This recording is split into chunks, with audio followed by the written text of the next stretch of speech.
Part 2. Money ain't what it used to be and never was. It wasn't too difficult for Andrea and Kyle W. to do step 1. Kyle, a 22-year-old idealist, had been allergic to money for many years. He grew his hair long, rented a small room in a house in a rural area, and considered deep conversation the best entertainment money could buy. Even though, or because, he had avoided money, he had accumulated a $15,000 debt that he planned to pay off someday. When he met Andrea, he was attracted to a thoughtful and dedicated person inside her, not to her lifestyle. It was only after falling in love that he discovered she was well over $40,000 in debt.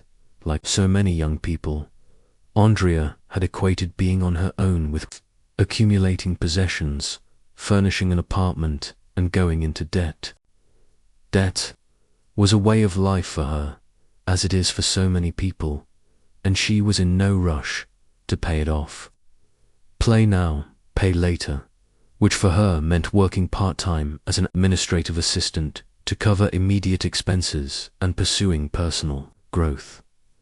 Even when Andrea and Kyle moved in together, she was as leery of Kyle's austerity as he was of her penchant for shopping. Then they came to our financial seminar, and Andrea saw the disparity between her desire to become more conscious spiritually and her desire to stay unconscious about her mounting debt. She made a commitment to examine and question her attachment to having nice things. Kyle, in turn, agreed not to push her to let her discover what was right for her rather than pressure her to comply with his value system. They decided to get married, and Kyle said, "I do," not only to his beloved, but to nearly quadrupling his debt. Doing step 1 forced them to face the fact that they had a net worth of minus $55,000. A new way of life was born for both of them. Once you've done step 1 for yourself, you too will know how much you are worth, or will you? Like Andrea and Kyle, you have a dollar figure, we hope, a positive one, but what, if anything, does that mean? Our task now is to unravel the mystery of money. What is money, anyway? This is an important task, because we can't have an effective working relationship with anything or anyone when we don't know what or who it is, or worse, when we identify it as something it is not. Without a universally and consistently true definition of money, our handling of this substance is anywhere from inept to insane, and almost always counter to getting us what we think we want. What is money? We are awash in financial transactions every day, money flowing in as salary and investment returns, money flowing out through cash and credit card, purchases and recurring payments and interest on debt and taxes, your phone plan, your internet plan, your car payments, your insurance, your energy, consumption in your car and house, your rent or HOA dues, or property taxes, service people to fix your car, clean your house, or soothe your soul, your tickets to concerts and conferences and vacations, you're walking around hungry, grazing, from vendors and restaurants, your clothes and groceries and pet food. Every moment a pinch of money moves in or out, much of it out of sight and mind as electronic blips. It's easy for us to identify money in our lives, but what is it, really? What does it represent? Joe Dominguez, the practical genius behind these tools, posed this question to thousands of people attending his 1980s seminars. He'd come on stage in his best Wall Street costuming and pace the front of the stage, looking silently and piercingly at the audience. He'd then focus on the biggest, toughest-looking guy. Joe was barely 5'7" and barked the question, "How big is yours?" Silence, tittering. I said, his voice booming, "How big is yours?" Titter, Silence. What are you all thinking? I'm just asking him how big his paycheck is. Isn't that really the most personal question you can ask a man? Before anyone can learn anything new, they need to have their cage of certainty rattled.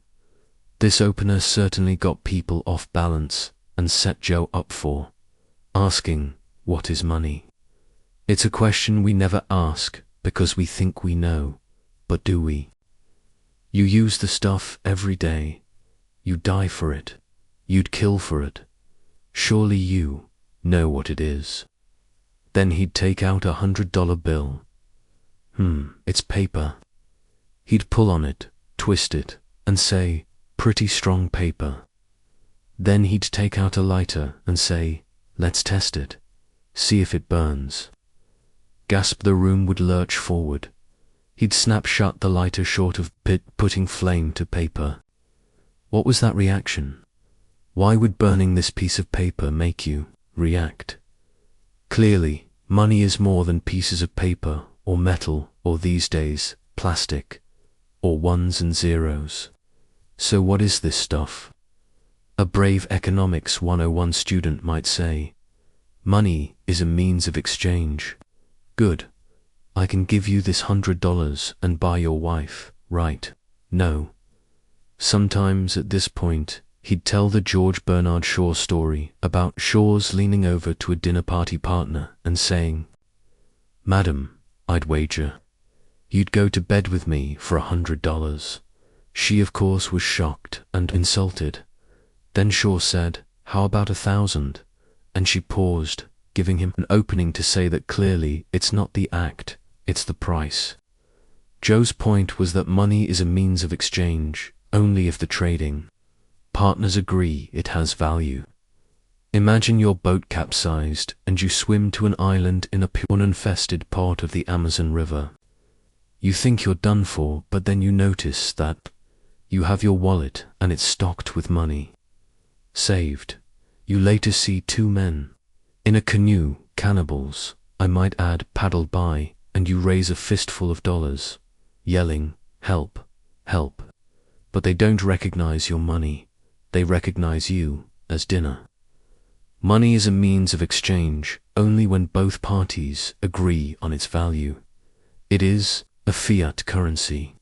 It's not even worth the paper it is printed on.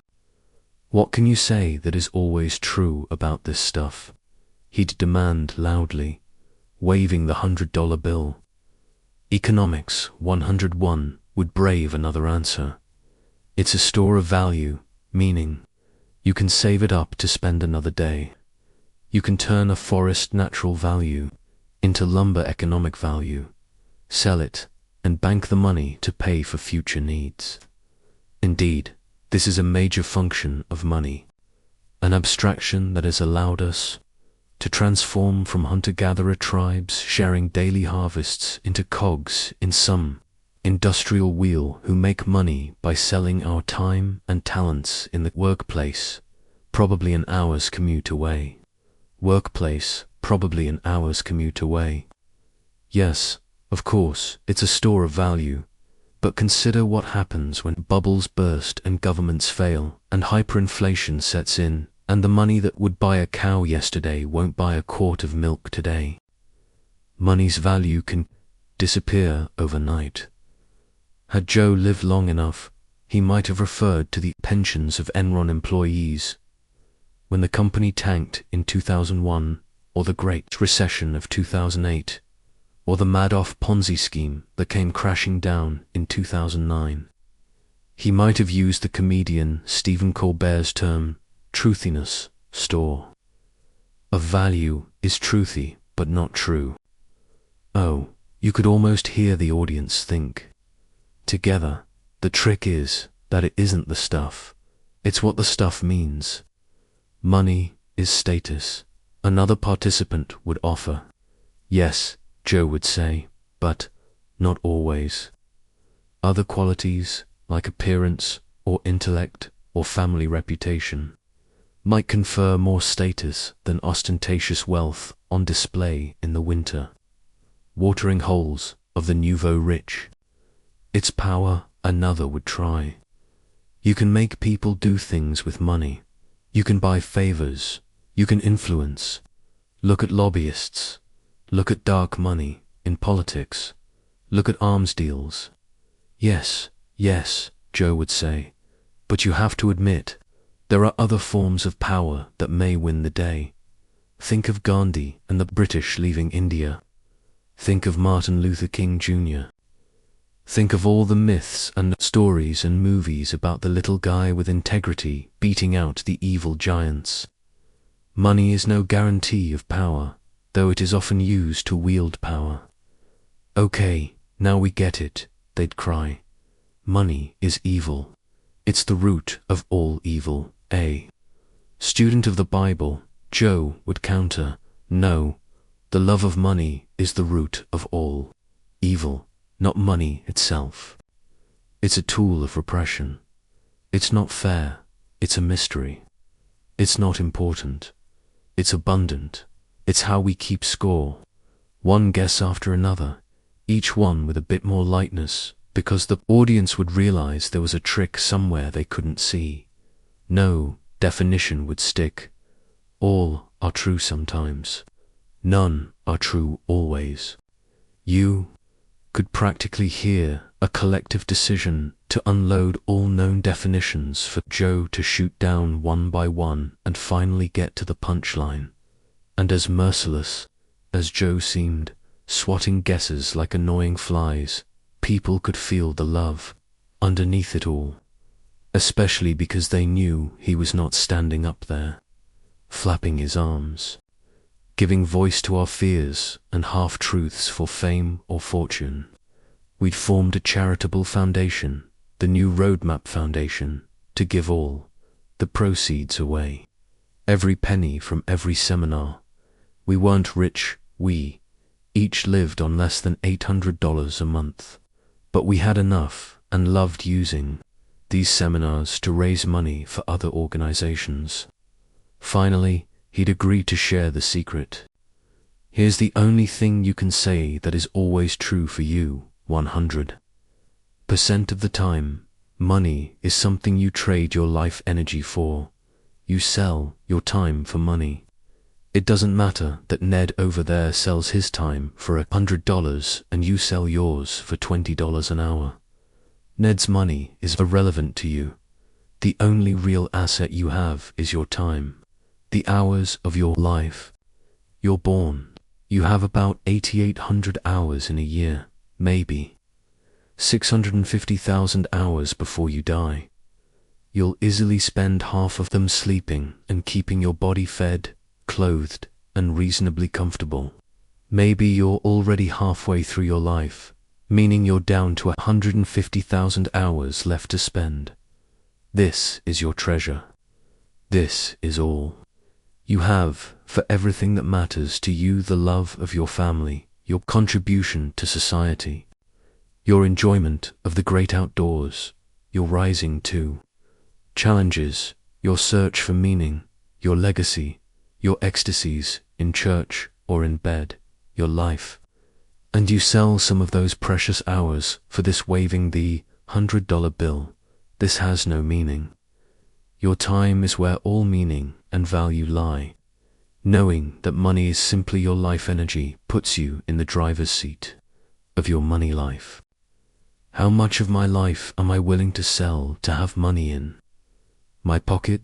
Looking around at your accumulation of stuff, you can ask, how many hours of my life did I invest to have this chair, car, matched set of cookware, diploma on the wall?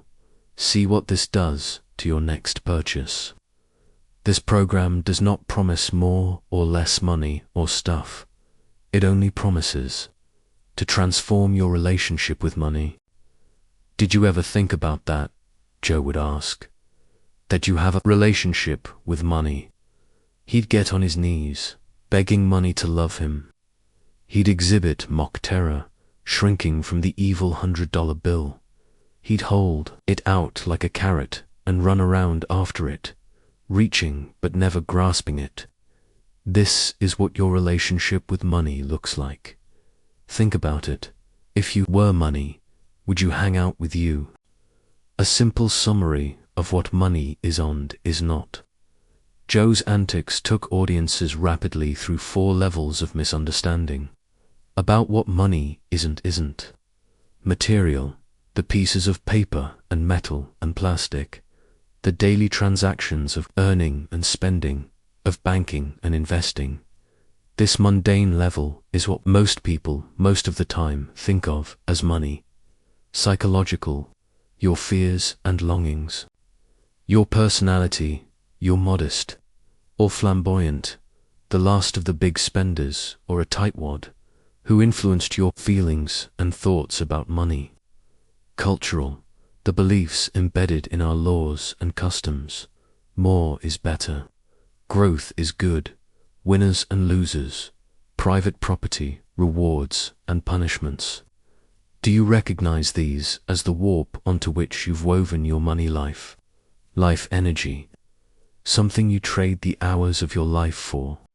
The first 3 layers are real and important, but not always. In fact, simply, getting up to date with the material level of money can bring immense peace of mind. Understanding how your money psychology affects the money choices of your daily life brings an even greater level of freedom. Seeing how you are, unwittingly living some of the beliefs of our culture can further liberate you from unconscious habits. Is more really better? Is growth really good? The last is the big one. Knowing that money is your life energy transforms your relationship with money, shining a bright light on all your false notions. This program promises to clear out the fog, the confusion, the myths and mistaken notions we have in our relationship with money. It promises we will be at peace with our choices. The key to transforming our relationship with money is this utter clarity that money is not all the meanings we project on it, nor is it the dark realities of the financial systems.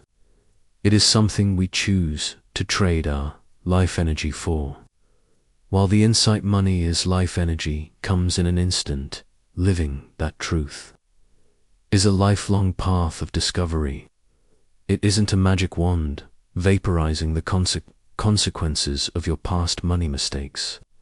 You still grew up in a family where your parents battled over money or hid problems or used it like a carrot or stick.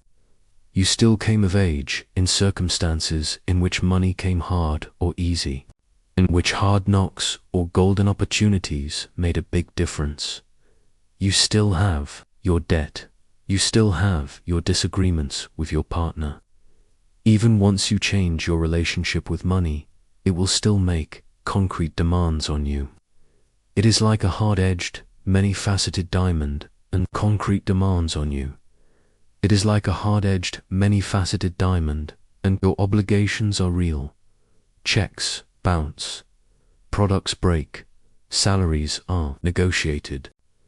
Doctor bills come due. Mortgages get paid or not, and your fortunes change. Knowing money is life energy doesn't change the requirement that you treat your obligations with utmost integrity. Money is also like water, it flows, and as it flows, it nourishes life. We feel happy when it flows our way, distressed when it doesn't. We buy gifts of love and brighten others' days. We turn a bonus into a trip to Hawaii with the family and make memories. Knowing money is life energy doesn't flatten our emotional responses as it flows through our lives. Examining its role in our lives can actually make our experience richer. Rather than thinking that buying a new car will make us happy, we can wonder what does make us happy and whether happy could come from a day at the beach rather than 3 years of monthly car payments. Money is like a mirror that allows us to see ourselves. Notice what happens when you get a check in the mail, a bill, when your partner says, "Honey, we have to talk about our finances." Notice how you feel when you tip. Well, tip poorly. when someone notices you have an expensive watch. The more we clarify this watery feeling aspect of money, the better equipped we are to deal with those hard daily transactions. Fewer overdrafts and late fees, more control over spending, better timeliness with taxes and bill paying. The clearer our feelings, the cleaner our transactions. Money is a game, and we have to play by the rules. Like it or not, we are all in the money game. By playing by the game rules, we can sell our services and products locally and globally. We can buy products with components mined in Africa and Venezuela, assembled in China, branded in Los Angeles, packaged in Philippines, and sold at Walmarts everywhere. Our credit card purchases are reconciled daily by some vast set of computers where you weigh and we take home groceries and buy tickets for concerts. We live and move and have our being in this money game, and we understand one another through the language of these transactions. Everyone needs money. Everyone hustles to get it. Few of us could live for a day of our lives without touching something that money has touched. Because of that, our minds resist looking squarely at how dependent and embedded we are. Money may be life energy, but daily life grinds to a halt without it. Knowing this shared game aspect of money, though, gives us a way to make conscious choices about when we play the game using money and when we play the game using other currencies, like love, or skills, or knowledge, or the work of our hands. We can see how the money game plays us as well, how malls and department stores and websites are all designed to grab our attention and our money, playing on our insecurities and our longings. Resisting consumerism becomes easy. Is that bathing suit or car worthy of my life energy? Many of our assumptions about money are really part of the game design. Whoever dies with the most toys wins is part of the design to keep us all in the system and playing. Upgrading your technology is part of the game design. Planned or manufactured obsolescence. Fashion is part of the game. Starter homes. Advertisements show beautiful women and muscular men decorated with products for you to purchase. On a grander scale, the interstate highway and cathedrals are part of the money game. Most of us decide to ignore the bad and try to use money for good. Look, it's all part of the game, we tell ourselves, the only game in town. The game feeds on players being involved. If players lose interest, the game collapses, which horrifies us. We depend on money for just about everything. Buy something. Feed the economy. Everyone wins if we all play. This game comes complete with bad guys, the boogeymen of personal finances, that keep us in line and playing. Inflation, cost of living, recession, and depression. We are encouraged to take economic indicators personally. If the economist gods announce the economy is in a recession, we might decide not to go on vacation this year, just to be safe even if we have plenty of money and a secure job. If the economist gods tell us the cost of living is up, we automatically feel poorer, even though what's now included in the Consumer Price Index was a luxury item just a few decades ago, something we all did without and never missed, like our cell phones and other technological doodads. Some would call this design aspect of money the matrix of simulated reality, created by sentient machines to subdue the human population and harvest their energy. In the film, Morpheus, a leader of the liberated humans, tells Neo, the hero, the Matrix is everywhere. It is all around us. Even now, in this very room, you can see it when you look out your window, or when you turn on your television. You can feel it when you go to work, when you go to church, when you pay your taxes. It is the world that has been pulled over your eyes too. blind you from the truth. Morpheus offers Neo a choice, now famous in pop culture. You take the blue pill, the story ends. You wake up in your bed and believe whatever you want to believe. You take the red pill, you stay in Wonderland. Knowing that money is life energy is like taking the red pill. You see your choices, make them, see the consequences, and learn. Winning isn't having the most toys, it's having precisely what you need and nothing in excess, and being able to stop playing the game at will. Knowing money is life energy allows you to maximize and optimize your most precious resource, your time, your life energy. What does money equals life energy mean to you?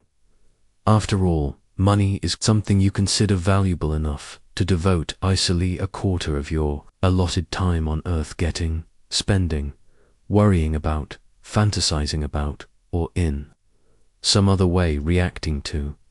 Yes, there are many social conventions regarding money that are worth learning and abiding by, but ultimately you are the one who determines what money is worth to you. It is your life energy. You pay for money with your time. You choose how to spend it. This definition of money gives us significant information.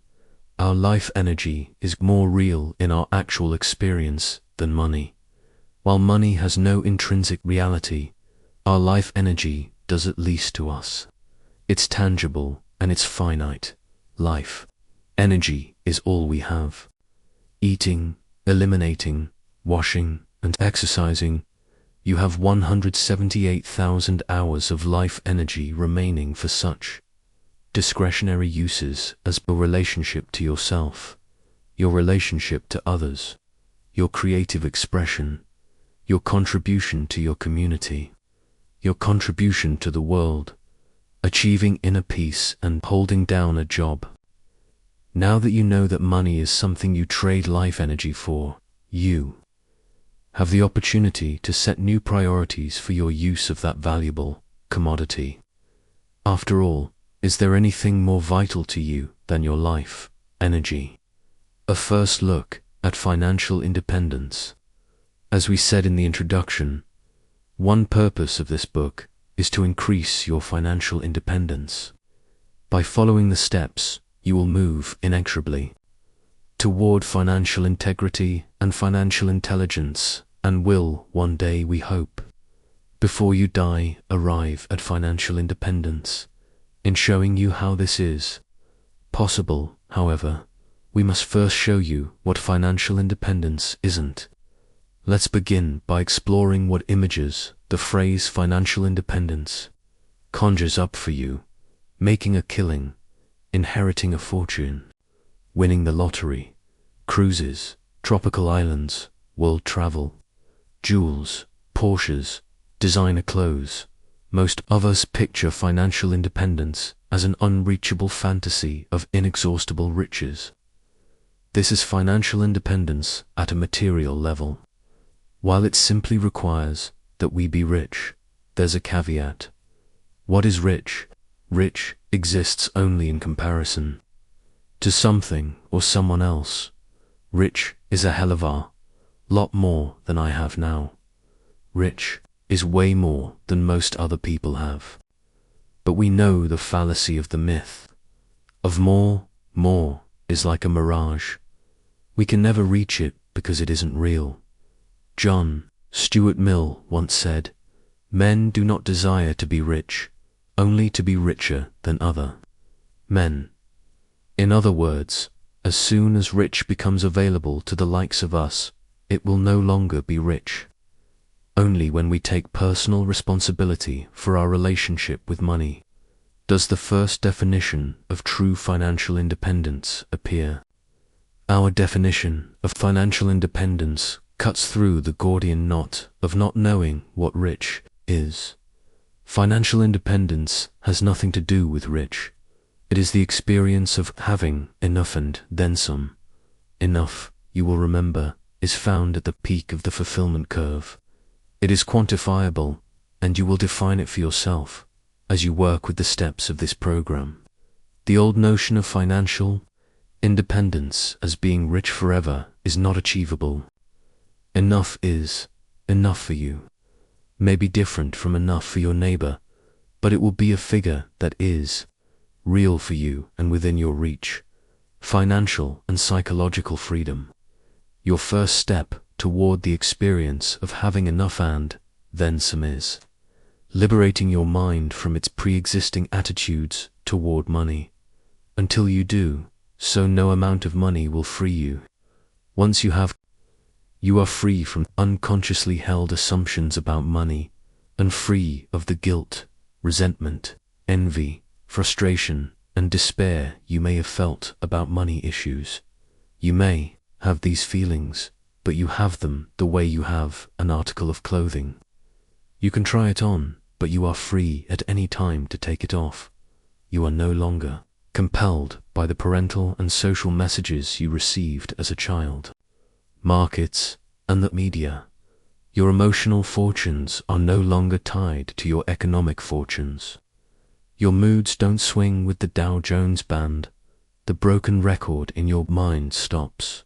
The one that calculates hours till quitting time, days till payday, paydays till you have a down payment for a motorcycle, costs for the next home, improvement project, and years till retirement. The silence, at first, is thundering.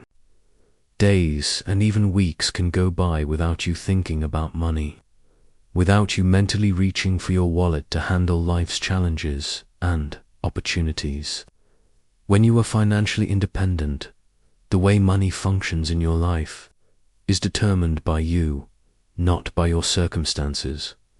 In this way, money isn't something that happens to you, it's something you include in your life in a purposeful way. From this point of view, the normal drama of 9 to 5 till you're 65, of making a dime, of getting ahead, of being rich and famous. All these brass rings we automatically reach for can be seen as just one series of choices among many. Financial independence is freedom from the fog, fear, and fanaticism so many of us feel about money. If this sounds like peace of mind, it is fiscal bliss. And if this sounds as unattainable as being rich, it isn't. It's been the experience of tens of thousands of people who have followed the approach to money described in this book, who have done the practical steps recommended. Step 2. Being in the present, tracking your life energy. How does this great truth money equals life energy manifest itself in your life? When you thought money was just something to deal with, there are 2 parts to step 2. A. Establish the actual costs in time and money required to maintain your job, S, and compute your real hourly wage. B. Keep track of every cent that comes into or goes out of your life. A. How much are you trading your life energy for? We have established that money is simply something you trade life energy for. Now, let's look at how much life energy in hours you are currently trading for how much money in dollars, that is. How much money are you making for the amount of time you work?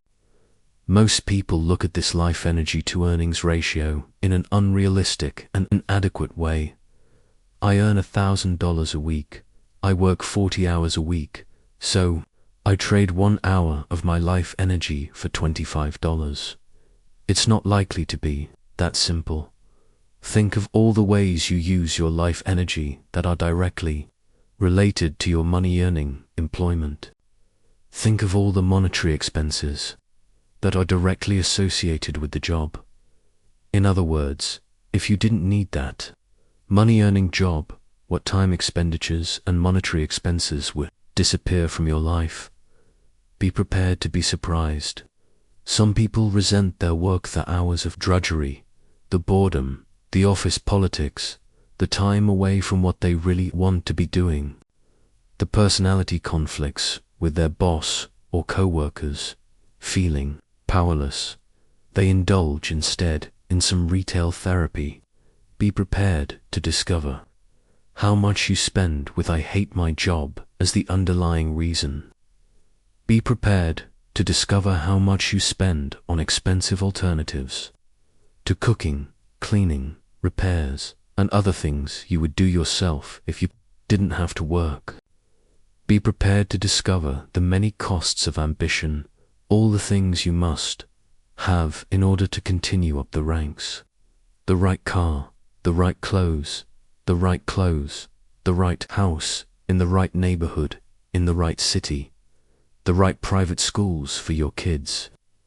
Using the following discussion as a stimulus, discover for yourself the real trade-offs in time and energy associated with keeping your 9-to-5 job.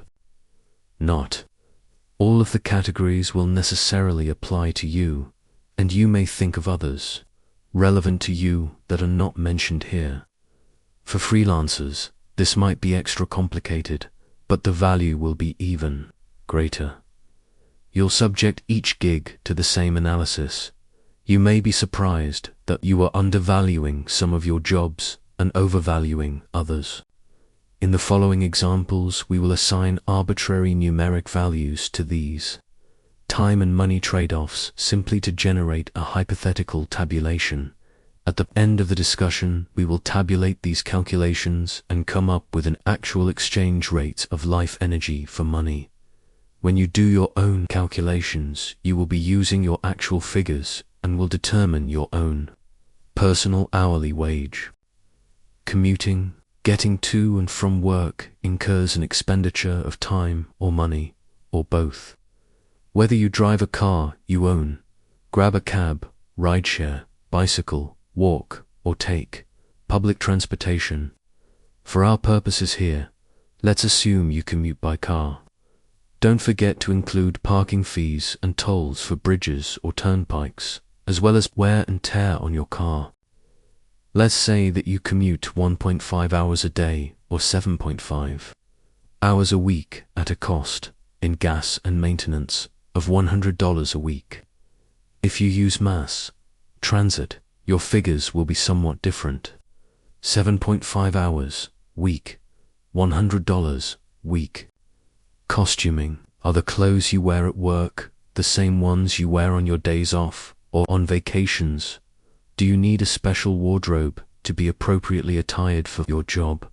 This includes not just the obvious costumes, like nurses' uniforms, construction workers' steel-toed boots, and chefs' aprons, but also the tailored suits and the high-heeled shoes. The neckties and pantyhose that are the norm in offices. Look at those clothes.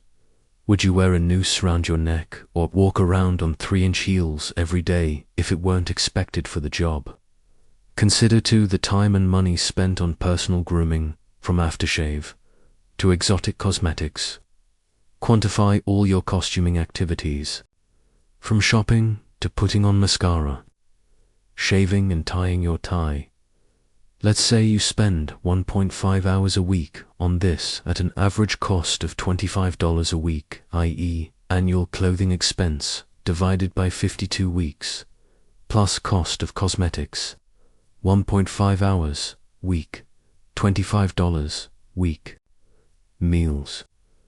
Extra costs, in time and money, for meals affected by your job take many forms. For example, money for morning and afternoon coffee, time spent in line, in the employee's cafeteria, and meals ordered in or eaten out because you are too tired or busy to cook dinner.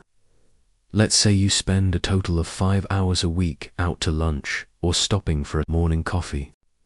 Your lunches at the local deli cost about $30 a week, more than if you made lunch at home, and the latte breaks you treat yourself to as a reward for working come to $20 a week.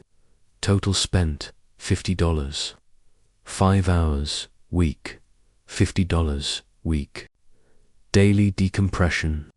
Do you come home from your job zestful and full of life, joyously launching into personal or planetary projects, or into intimate sharing with your family or other loved ones?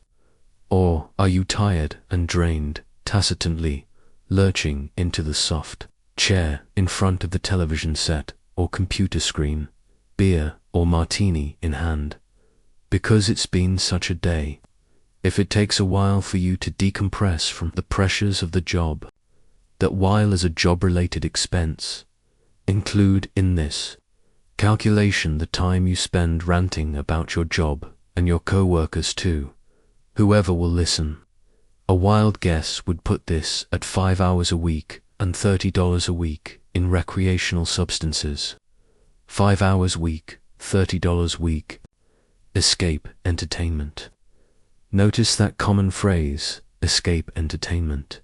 Escape from what? What is the prison or restrictive circumstance from which you must flee? If your experience of life was consistently fulfilling and exciting, from what would you escape? Would you devote so many hours to screen time? Take a look at scenarios like it's been such a heavy week at work. Let's have a night on the town to blow it off. Or let's get away from it all this weekend and go to Vegas. Would these be necessary? What are the costs in life, energy, and money? How much of your weekend entertainment do you consider your just reward for sticking it out at a boring job? Of course, some consumption of the arts deliciously disturbs, sublimely inspires, and deeply nourishes life energy. Spent here makes life worth living, and so is worth every second. This absorption into art is not about escape. It's about elevation and, as such, it isn't a job-related expense. Let's assign escape entertainment 5 hours and $40 a week. 5 hours, week, $40 week. Vacations. Time in nature and travel to other cultures and places can be like art, the best experiences of your life. But if vacationing is more like time out in a corner to recover so you can get back into the fight, then it is a job-related expense.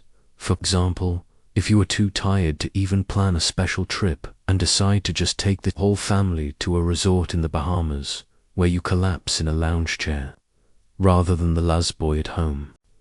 This might be a job-related expense.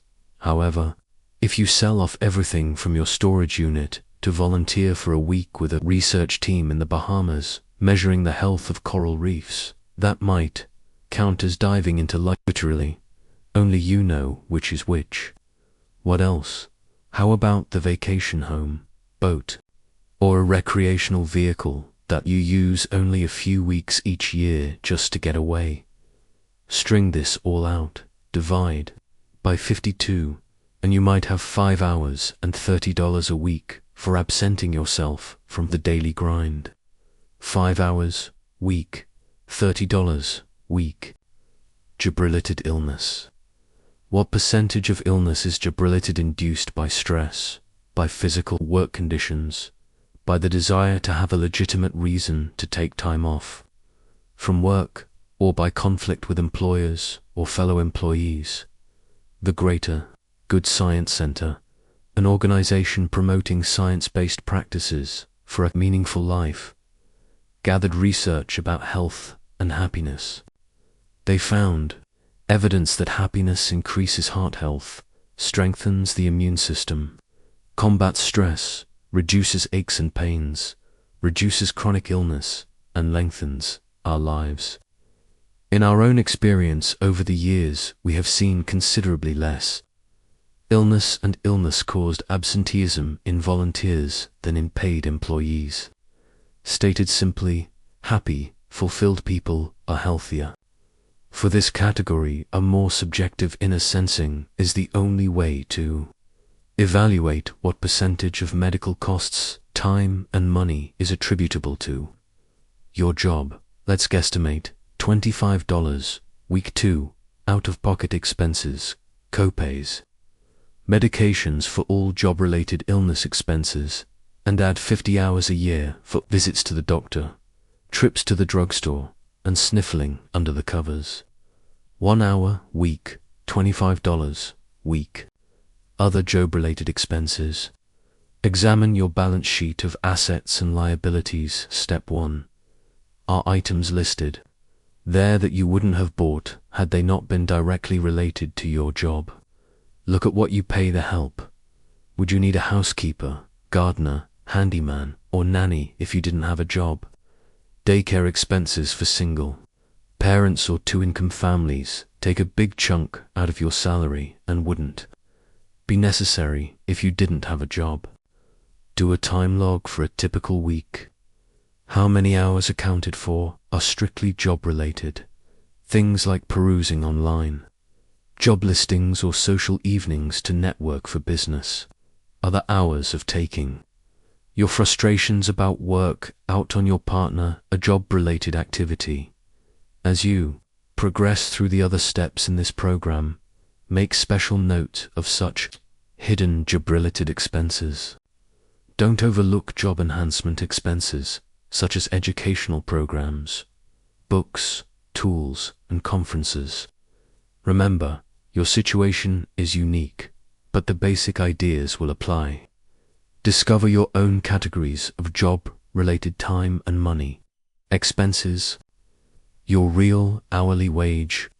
Now compile these figures and create a table, adding the approximate extra job-related hours to your normal work week and subtracting the job-related expenses from your usual pay.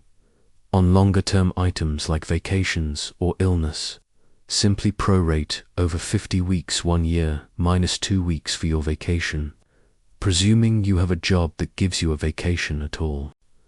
A $1,500 vacation that you wouldn't have taken if you enjoyed your job would be computed as $1,500 divided by 50 weeks equals $30 a week, and so on. The specific entries will be approximations, of course, but with diligence you can come up with fairly accurate figures.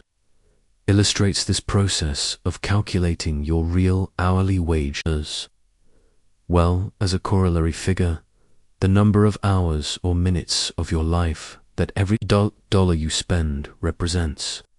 Remember, the numbers here are arbitrary. Your figures will probably be considerably different from these, as might your categories. Note, if you get benefits from your workplace, like health insurance and matching retirement investments, by all means add those to your nominal hourly wage.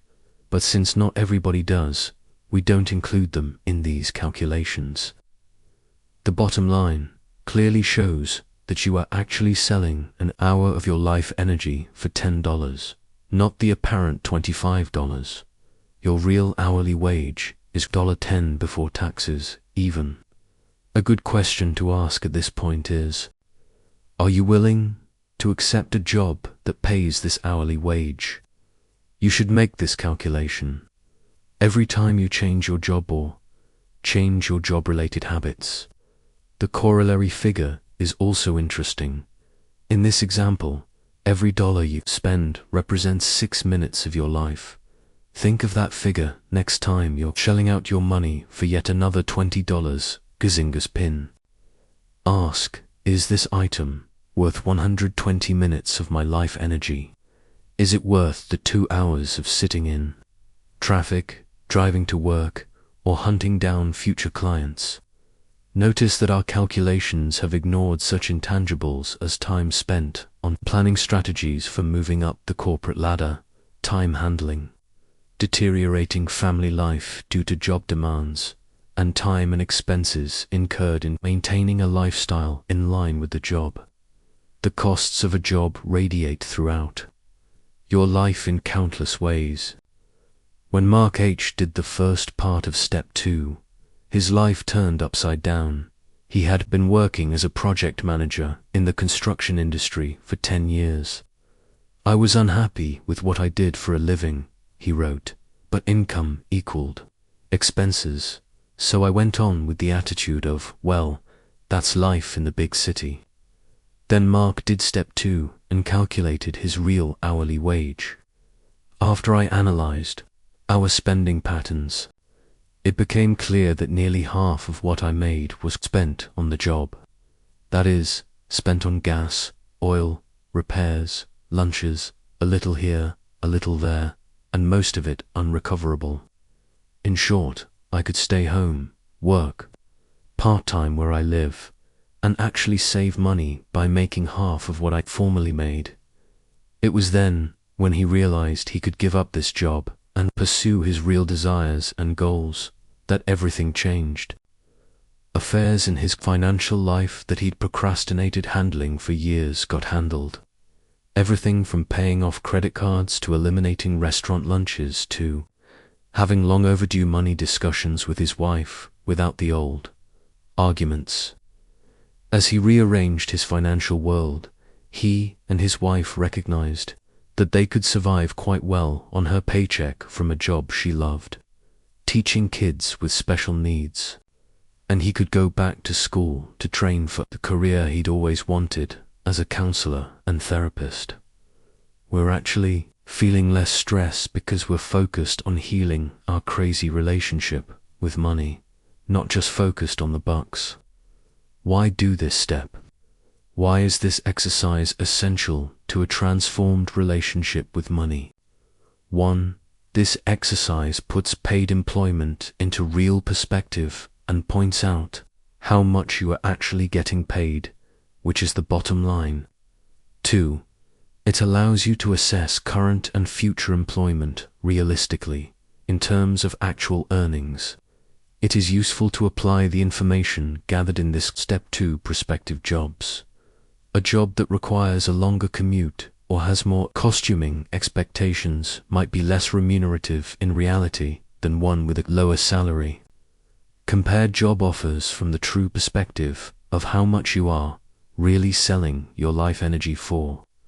3. Knowing the financial bottom line for your job will help to clarify further your motives for working and for selecting one job over another. Mark H's story is not an anomaly. Many people spend all of their income and then some on maintaining their job and consider themselves fortunate. Another fear said that doing this step increased his consciousness of unnecessary job-related expenses to such an extent that his net earnings per hour doubled.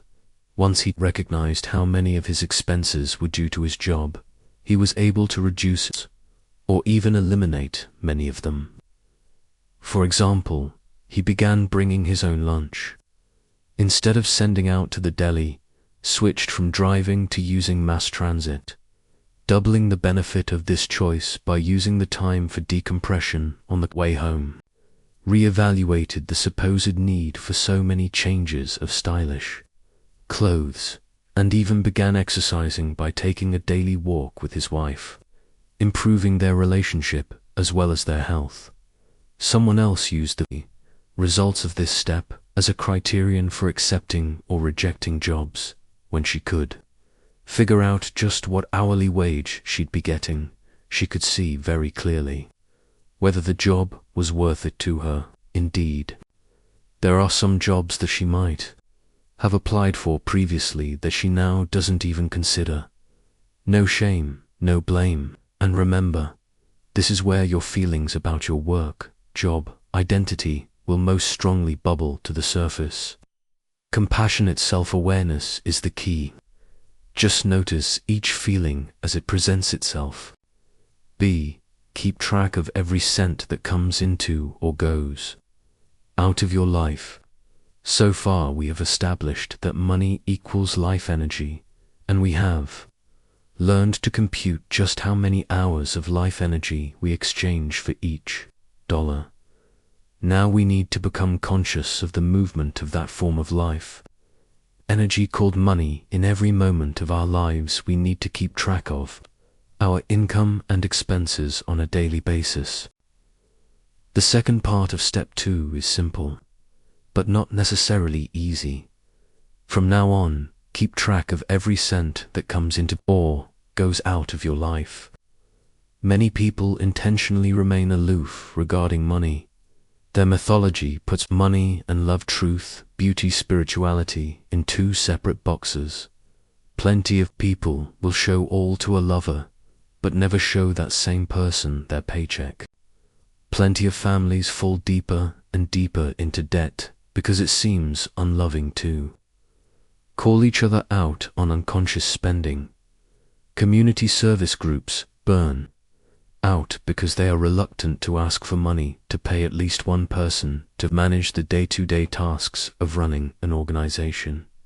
Friends never get back the money or things they lend others because keeping track seems somehow nasty and insisting on payback even nastier. This happens between parents and children often. Tracking money somehow seems to cheapen transactions that should be based solely in love. All of these situations stem from the same root. Thought, money is money and love is love, and never the twain shall meet. Look at your own attitudes. Do you excuse financial unconsciousness with high-minded philosophical or spiritual ideals? A spiritual discipline. Religions, ancient and modern, all have techniques for training the mind to be here now, in the moment. These practices take many forms and include such seemingly diverse techniques as watching the breath as it goes in and out, repeating a phrase over and over in order to focus the wandering mind, concentrating on an object without entertaining past memories or future fantasies about it, just being with it right now, practicing various martial arts such as Aikido or Karate, developing an inner witness to simply observe what you are doing now. To this list we add another discipline designed to sharpen awareness, one that is indispensable to the financial program and perhaps more easily accepted by our grounded, materialistic Western mentality than some of the more esoteric practices. Instead of watching your breath, you watch your money. This practice is simple. Keep track of every cent that comes into or goes out of your life. The rule for this highly developed tool of transformation technology is keep track of every cent that comes into or goes out of your life. The methodology for this marvel of monetary metaphysics is keep track of every cent that comes into or goes out of your life. There are no specifications for how to track every cent that goes into or out of your life. There is no official notebook to buy, only $49.95 with indices, quick reference charts, and a solar calculator. For many people, a pocket-size memo book is the perfect constant companion in which to note every cent that enters or leaves their lives, along with the occasion of its entering or leaving. Others, more enamored of time than money, log their expenses and income in a special section of their appointment book, and some track their money along with their appointments, tasks, addresses, and more on their phones and computers, linking their bank accounts with online tools and only using debit cards or credit cards paid off monthly so they have an up-to-date record literally at hand. Computers and smartphones are making this easier than ever, but there's no right way to do it. Whatever works best for you is the best method. Some people stumble here. They don't want to track their money. Too hard, too anal, too much time, too confronting, every penny. How about every dollar or every 10? Or kinda more or less. Caroline H. is a natural tracker, but her husband is not. He says that the emphasis on every penny is not helpful. Most people just don't want to live like that. Years ago, she said, as part of my method of bringing him on board with tracking, I streamlined our tracking to better suit him, and it's been a success. We use round numbers. We track cash as best we can, but don't make a fetish of it. We allow for a minimum amount of unaccounted for cash, and added a category for that. Sometimes there's almost nothing there. Sometimes after a complicated month, there might be as much as $200 there, which used to drive me crazy, but now doesn't. Here's why. Interestingly, my husband has begun to watch that number and really try to get it down to a trivial or at least reasonable amount. Seeing a large number there has gotten his attention about being more aware of his spending far more effectively than all the talk, argument, fee reading, etc. ever did. I'm pleased. Mike L. led voluntary simplicity groups for years and encouraged everyone to do the steps religiously the way he and his wife had, with stunning results. He was an every penny stickler when he and his wife moved to a fixer-upper house in a new community. Though Mike finally developed some understanding of his group members' feelings of being overwhelmed with step 2, he decided to be his own contractor and builder. His number of daily financial transactions shot up, as did the time he spent each day uncrumpling receipts and logging expenses. He decided to be satisfied with using a debit card and having his bank send his data to his financial program, simplifying his life this way until his spending settled down. One person noted that the financial ninja types mentioned in the introduction to this book find tracking as natural as breathing and need no convincing, while for right-brained people known for their creativity and intuitive thinking, it's like writing with their non-dominant hand. Karen E. wrote, "I love tracking, still. Do it after all 14 years, can't imagine not. It's enabled us to figure out how to live half-time in Europe on a houseboat in France, and half-time in the States, to volunteer as we wish, and to travel as well." She's a natural. Minimalists and creative types have adopted strategies like Mike L's Pay for everything with a debit card and get a surprising amount of peace from gaining control of something that had been an utter mystery. When they linked tracking with time to create, meditate, or travel, they are willing to develop the habit. Once Don S., a young fan of Mr. Money Mustache's blog about personal finance and early retirement, started tracking, a clearer view of where his income was going led him to swap restaurant lunches for packing a lunch to bring to work and doing more home cooking. He says, "For me, it wasn't about limiting my spending in some authoritarian way to try and be more responsible. It was about understanding how I was currently spending my money in a guilt-free way. I was able to cut this food expense category by nearly 50%, saving hundreds of dollars a month. My awareness of how I was spending my money allowed me to rein in wasteful spending in a way that felt instinctual, and then put that money towards the things that were more important to me and my overall happiness." Those few $100s of savings each month quickly added up to cover a 3-week trip to Europe. Being more efficient with my money meant I was happier overall, saving more money for the future and less stressed about spending money on things that bring me joy. Whatever system you choose, do it. The program works only if you do it. And be accurate. Let it become a habit to record any and all movements of money, the exact amount, and the reason for the exchange. Every time you spend or receive money, make it second nature to note it instantly.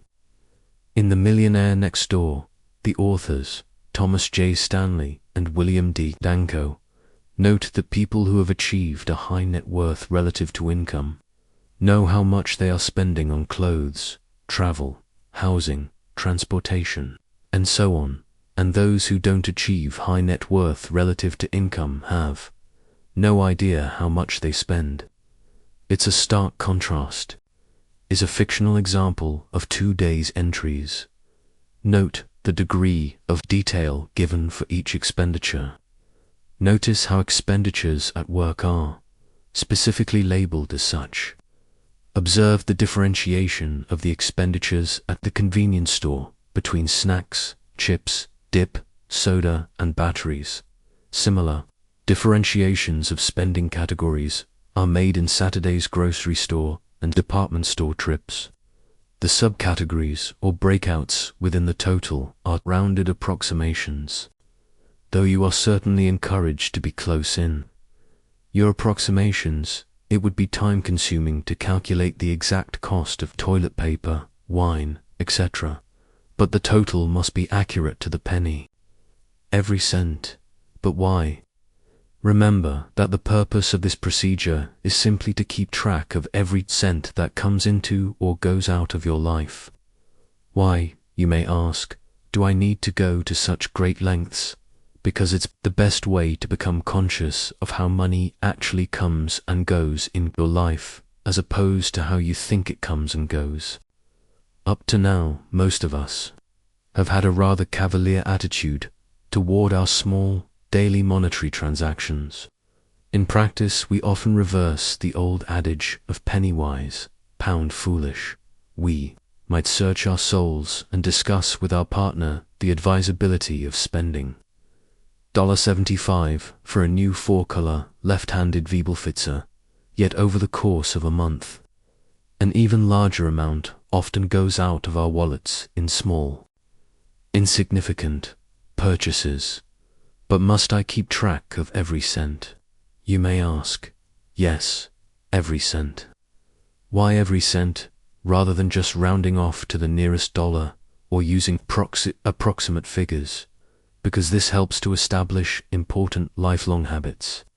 After all, how big is a fudge factor? How close is close enough? Granted, in practice, many fears settle into rounding to the dollar, but that's as far as they slip. Human nature being what it is, if you start cheating, even just a little bit, that little bit tends to get bigger, and soon you'll find yourself thinking, well, I don't have to write everything down, just the major expenses, and then, well, I've done this for a month now, so I think I'll start rounding it off too. The nearest thousand. It's like dieting.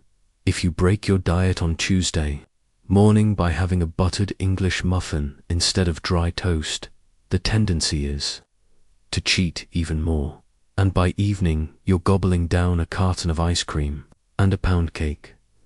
If you want this to be a worthwhile undertaking, it's worth your while to do it right. If you rebel against every penny, try every dime, or your while to do it right. If you rebel against every penny, try every dime, or dollar, or euro, or yen. But more than that is a little like eating 10 slivers of cake, as though it were nothing, rather than face the big fat slice you're actually consuming. Since the original writing of this book, credit cards have become second nature in consumer culture.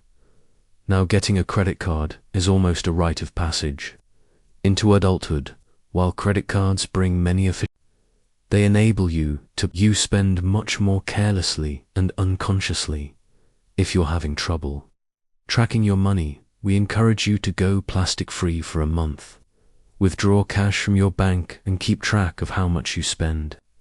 Throughout the month, not only will you gain a greater awareness of spending, you'll most likely find it more motivating to save. Many diligent savers find this exercise brings them back to earth about their spending habits. Since money has a direct correlation to your life energy, why not respect that precious commodity, your life energy, enough to become conscious of how it is spent? You may have some initial resistance to doing this impeccably, but ultimately, this step must be embraced, regardless of feelings, for it is a vital section of the royal road to money mastery. Keep track of every cent that comes into or goes out of your life. Useful attitudes, no leeway. A telescope with one lens, just a wee bit out of alignment still, doesn't allow you to see the stars. The same holds true for a human life. A little bit of fudging cuts down the amount of light that can shine through. This is where you get to be ruthless, tough-minded, and absolute. Your commitment to clearing up your relationship with money is really tested. Here, One of the keys to your success in this program and in life is a shift in attitude from one of laxity and leeway to one of accuracy, precision, and impeccability. By the way, such integrity might work miracles in other aspects of your life. People have lost weight, kept their desks cleared and patched up, broken relationships all through doing this step. Integrity is integrity is integrity. No judgment, lots of discernment. Judgment, blaming ourselves and others, is labeling things in terms of good and bad. On the road to transforming your relationship with money and achieving financial independence, you will find that judgment and blame do not serve. Discernment, on the other hand, is an essential skill. Discernment is sorting out the true from the false, separating the wheat from the chaff. In the process of writing down every cent that comes into or goes out of your life, you will begin to discern which expenses are fitting and fulfilling and which are unnecessary, extravagant, or even downright embarrassing. Discernment has to do with that higher faculty we all have, the one that knows the truth, that sees a bigger picture and recognizes that what we really want is to make a difference before we die. This faculty will be increasingly on duty as you work with the financial program. Aligning your spending with this faculty is the key to financial integrity.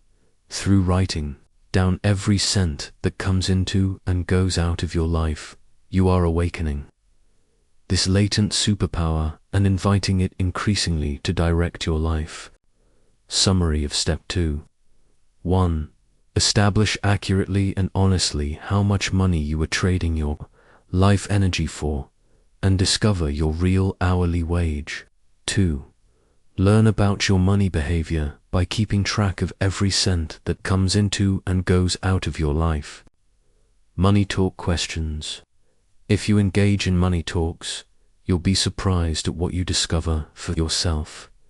You make the insights your own. You go from agreeing with what we say to knowing the truth for yourself. Using the suggestions in the epilogue for how to have a money talk, raise these questions in your daily reflections, with your partner, or in social groups. Remember, adding why to the end of any question will take it deeper. Adding, how has society shaped my answer to any question will take it wider. There are no right answers. What is money? Describe your relationship with money in 5 words or less. Why those words?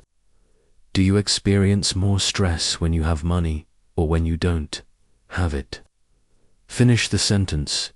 If I had more money, then I'd be. Elaborate. Are you earning what you're worth? What belief about money keeps you from being, doing, or having what you want? 3. Where is it all going? Congratulations. You've made it into the present. Knowing how much money has come into and gone out of your life today, last week, last month, and since. Your first allowances a monumental feat, a giant step toward financial intelligence. In terms of where this program will take you, however, you've just begun. The insights you've had, as vivid as they may have been, are just a taste of what's in store. To do steps 1 and 2, you only needed to take the word of some apparent experts, the authors, and all the others who have successfully used this program, that this kind of obsessive counting is necessary to break the hold that money has over your life. You've only needed to name and number such tangible items as your income, expenses, bank balances, and possessions. With Step 3, however, you'll need to call on more of yourself to make it work. Here, you'll begin the process of evaluating the information you've collected. Do you need a budget? This approach to money is actually the opposite of a budget. Mind you, a budget can be an amazing tool to lasso your wild spending and get it to behave. Based on your income, a budget helps you plan your spending so that everything is covered every month and you don't impulsively blow the rent money on a pretty dress or your utilities money on a late night online shopping spree, but budgeting is a planning tool.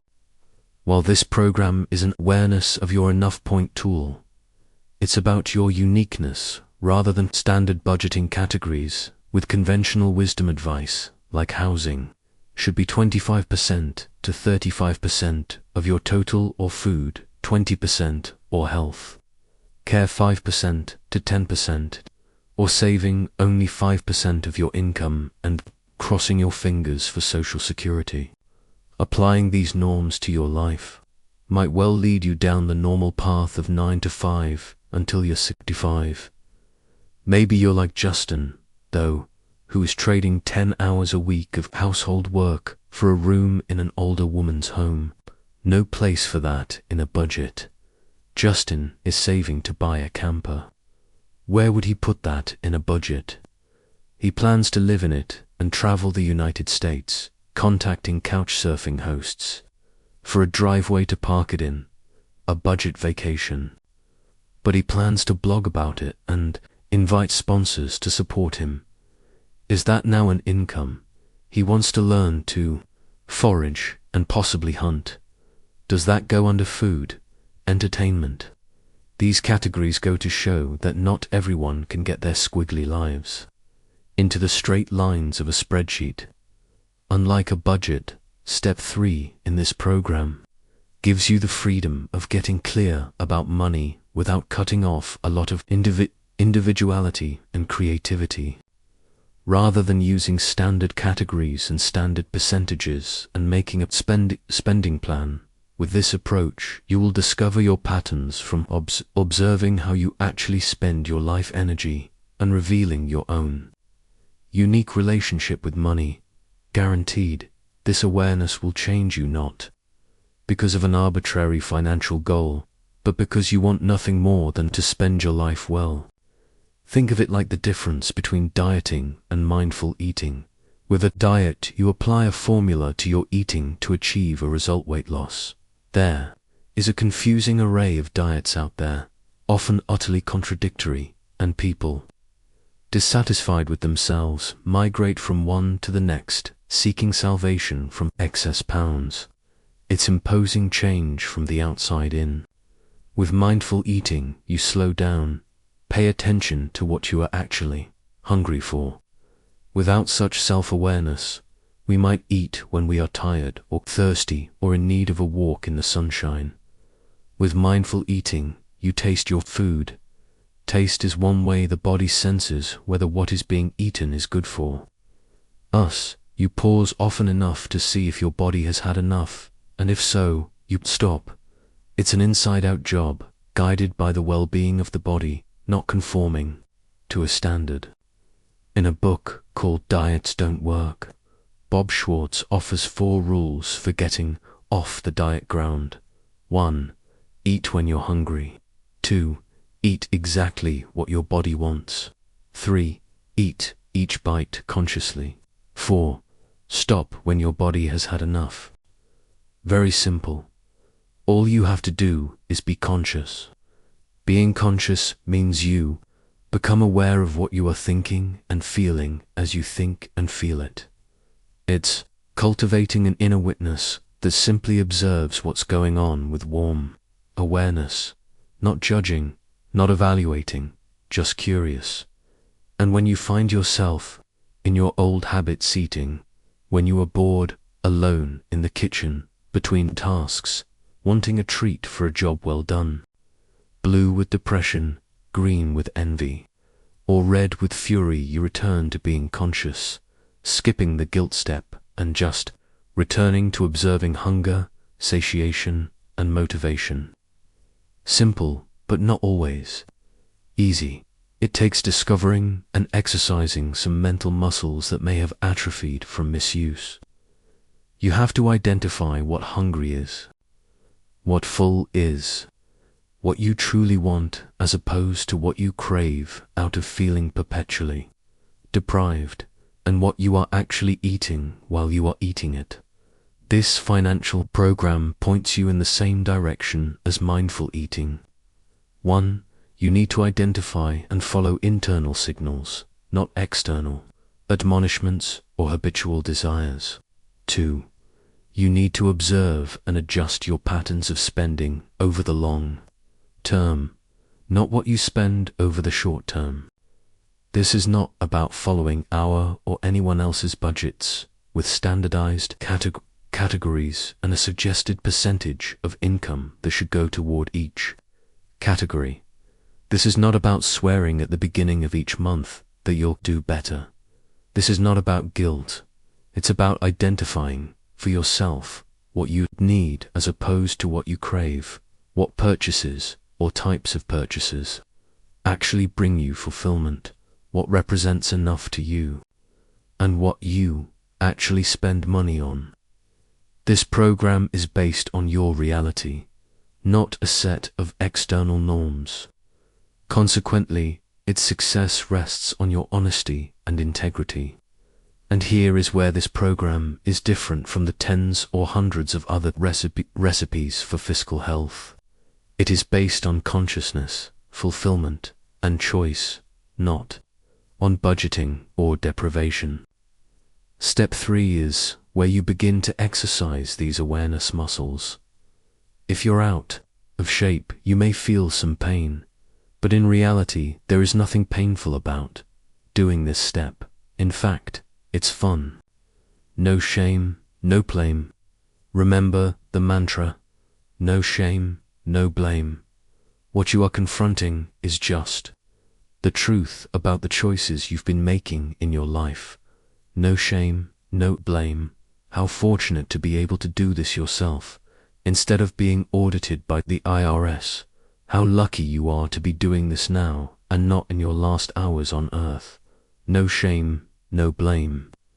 Remember to use the mantra at those moments when you want to hide under the bed. Go on a spending spree till you've forgotten what was bothering you, or decide that this program doesn't work and give up. No shame, no blame. Anita C. needed something like that mantra to help her survey her closet with. This new spotlight of consciousness. No doubt about what her addiction was. Clothes and costume jewelry. She had been a shopaholic. Any time she was out, in her car, she had a compulsion to stop at the mall just to see what was on sale. Somehow this ritual of shopping and spending helped her feel okay about herself. But there it all was, the result of years of addiction, sitting in her closet.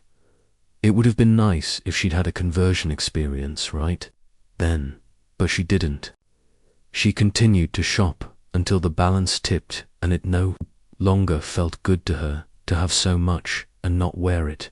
As an interim measure, she justified her excess by giving it away as presents. It was fun too. Place things she'd never worn with just the right friend or relative. Slowly, the desire to shop weakened. Then one day she found herself at one of her favorite department stores, surveying the new colors in sweaters. Consciousness struck. Is this going to be what I do with my life? Is this what it's all going to be about? What am I doing? I have enough already. She left the store empty-handed. Sometime after that experience, Anita discovered that she had lost her desire to shop. If Anita had been working with the standard budget and spending plan strategy, she might not have recognized her shopping as a compulsion. She would have remained a social shopper, denying any kind of underlying problem. By steadily applying consciousness and compassion to her shopping habit, she was able, eventually, to have the profound insight that she already had. Enough. She is now so allergic to shopping that she's lost a few old friends, whose central social ritual is browsing through the mall. But she's gained a lot more. So, having set the context, let's get on with step 3, creating your monthly tabulation. Step 3, monthly tabulation. After a month of keeping track of your income and expenses, step 2, you will have a wealth of specific information on the flow of money in your life, down to the penny. In this step, you will establish spending categories that reflect the uniqueness of your life, as opposed to the oversimplified budget book categories like food, shelter, clothing, transportation, and health. While you still might choose to have such basic categories within each major category, you will find and separate out numerous important subcategories that will give you a vastly more accurate picture of your spending. The challenge of this step will come in discovering your own unique spending categories and subcategories. These subcategories will be like an encyclopedia of your unique spending habits. They will be perhaps your most accurate description to date of your lifestyle, including all your peculiarities and peccadillos. This detailed portrait of your life is your true bottom line. Forget the mythology of your life. Forget the story you tell yourself and others. Forget your resume and the list of associations you belong to. When you do step 3, you will have a clear, tangible mirror of your actual life, your income and expenses over time. In this mirror, you will see exactly what you are getting for the time you invest in making money. Establishing categories. In establishing your categories, you will want to be honest and precise, without becoming overly fussy. Food. Unless you are very different from other humans, you will have a broad category called food as you look at your food expenses for the month. However, you may observe that there are actually several different types of food.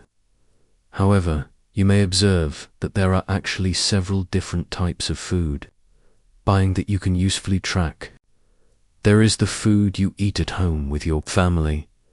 There is also the food you eat at home when you have friends or extended family over for dinner. So you might have 2 categories, just us and guests. But don't get fanatic. Don't hover over your dinner guests, recording in your little notebook how much and what they eat. Would you like seconds, Uncle Hal? Could take on a whole new meaning. It is sufficient to estimate within the exact total of your grocery bill what proportion went to guests. For example, if 4 extra people are around your dinner table and you normally shop for just you and your partner, approximately 2/3 of that grocery bill should be attributed to guests. The totals are accurate to the penny, but the breakouts from the totals are estimates. Then there is the restaurants category, from grab-and-go lunches at work to dinners out. You could pass that further into too tired to cook and special occasions. If eating out is no longer a special occasion and you have a serious and expensive restaurant habit, in our busy lives, with maybe 12 hours between leaving for work and coming home, this can seem the only option if you want a clean kitchen and 8 hours of sleep. You might also want to see what snacking is costing you. What do those coffee breaks actually cost a month? What about TV food? The chips and popcorn and candy and soft drinks that so often go hand in hand or hand in mouth with TV watching. You may break it down further to healthy food and junk food if you are curious about where your allegiances really lie and whether you could go organic without going broke. All such spending patterns will show up if you establish categories that reflect your actual behavior, rather than just writing everything in the budget book column called food. This precision is not for the purpose of a more exact confession to your financial advisor. It's so that when you throw your hands up in disgust, crying, "Where does it all go? I hardly buy anything," you can answer yourself in a firm and steady tone, "It goes to the candy machine on the 3rd floor of my office building." Housing.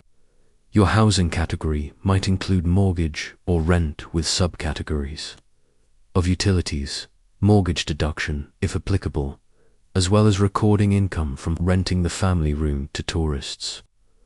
On the other end of the scale, perhaps you have multiple homes, one in the suburbs, one at the beach, and a small apartment in the city. Having a category for each one can help you see whether renting when needed would be a better bet than owning. 50 years ago, the budgeting rule of thumb was to allow 25% of your income for housing. Now, when people tally up all their costs in this category, they often discover that housing eats up 40% or more of their income. Motivated by seeing their numbers in black and white, they are finding clever ways to reduce what they spend on a roof over their heads, sometimes down to zero. One couple whose tech jobs let them live anywhere halved this category by spending summers in a lively, costly city in the northern hemisphere and wintering for next to nothing on out-of-the-way beaches in the southern hemisphere in winter. A single woman paid off her mortgage in a tourist area by living in her camper on a friend's land in the summer months while she rented out her house with a view. A retired older woman knew from past homeowner experience what a time and money sink ownership can be. She gained a reputation for meticulous caretaking and now is an in-demand house-sitter, getting paid while having some of the most elegant roofs in her region over her head. Of course, there are now matchmaking websites for house-sitters who are willing to travel. See why the standard budget book categories don't work anymore.